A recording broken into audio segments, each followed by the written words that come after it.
ایک صاحب تھے، انہوں نے بڑے پیار اور ادب کے ساتھ حضرت صاحب کر کے پکارا، اور پھر انہوں نے پوچھا کہ حضرت صاحب کی داڑھی کس مسلک سے ہے؟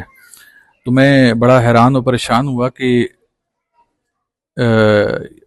مختلف لوگوں کا مسلک تو سنا تھا، انسانوں کا مسلک نہیں ہوتا ہے۔ انسان جو ہے وہ انسانیت کی بنیاد پر ہوتے ہیں، لیکن مختلف مذاہب کا مسلک ہم نے دیکھا تھا۔ لیکن یہ بڑا عجیب سوال ہوا کہ آپ کی داڑھی کا کون سا مسلک ہے؟ یہ وہ چیزیں ہیں جو دین میں سختی پیدا کرتی ہیں، جبکہ دین میں سختی والا معاملہ اللہ تعالیٰ نے فرمایا کہ لا اکراہ فی الدین قد تبین الرشد من الغی، کہ ہم نے گمراہی کو رشد و ہدایت سے علیحدہ کر دیا۔ تو میں ان صاحب کے لیے عرض کرنا چاہوں گا کہ داڑھی کسی مسلک کی بنیاد پر نہیں رکھی جاتی، یا اس کا کوئی مسلک نہیں ہوتا، اس کا کوئی مذہب نہیں ہوتا، اور نہ ہی میں اس کو سنت کے مطابق سمجھتا ہوں۔ بڑے پریشان ہو کہ سننے آئی ہیں کہ داڑھی سنت ہے، سنت ہے، سنت ہے۔ نہیں، داڑھی سنت آپ اس کو ایک سائیڈ پہ کر دیں کہ داڑھی سنت ہے۔ آپ یہ جان لیں کہ داڑھی انسان تب رکھتا ہے جب وہ کسی ہستی کے ساتھ عشق میں مبتلا ہوتا ہے۔ ایسی بات ہے نا کہ جب وہ کسی کے ساتھ عشق میں مبتلا ہوتا ہے تو وہ اس جیسا لگنا چاہتا ہے کہ میں اس جیسا دکھوں، ایسی بات ہے۔ تو یہ داڑھی آپ کی سنت نبھانے کا طریقہ نہیں ہے۔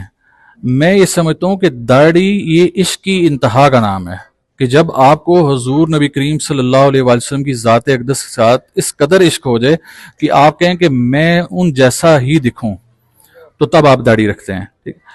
لیکن داڑھی رکھنے کا بھی طریقہ کار ہے۔ ایک صاحب مجھے کہتے ہیں کہ پیر صاحب میں داڑھی کس طریقہ رکھاں؟ تو میں نے کہا کہ جتنی سنبھال سکیں۔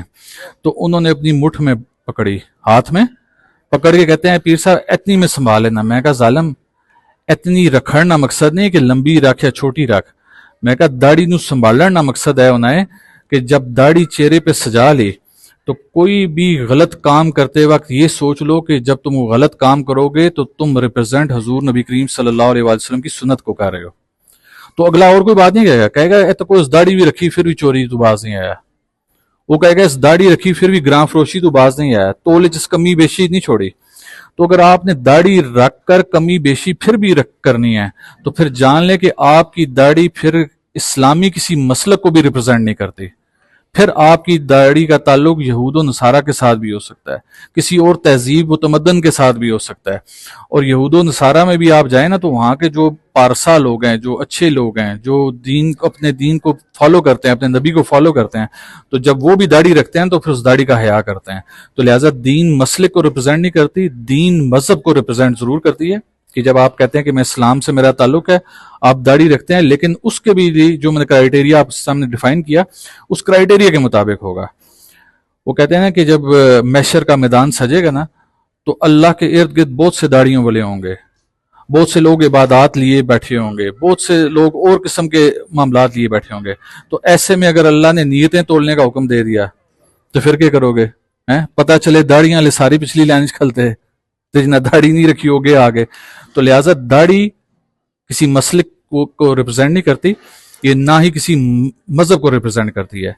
مسلمانوں کے ہاں، ایمان والوں کے ہاں داڑھی اللہ کے حبیب سے عشق کی انتہا کا نام ہے، کہ آپ جب اللہ کے حبیب کو عشق کی انتہا تک چاہتے ہیں تو پھر آپ ان جیسا نظر آنا چاہتے ہیں۔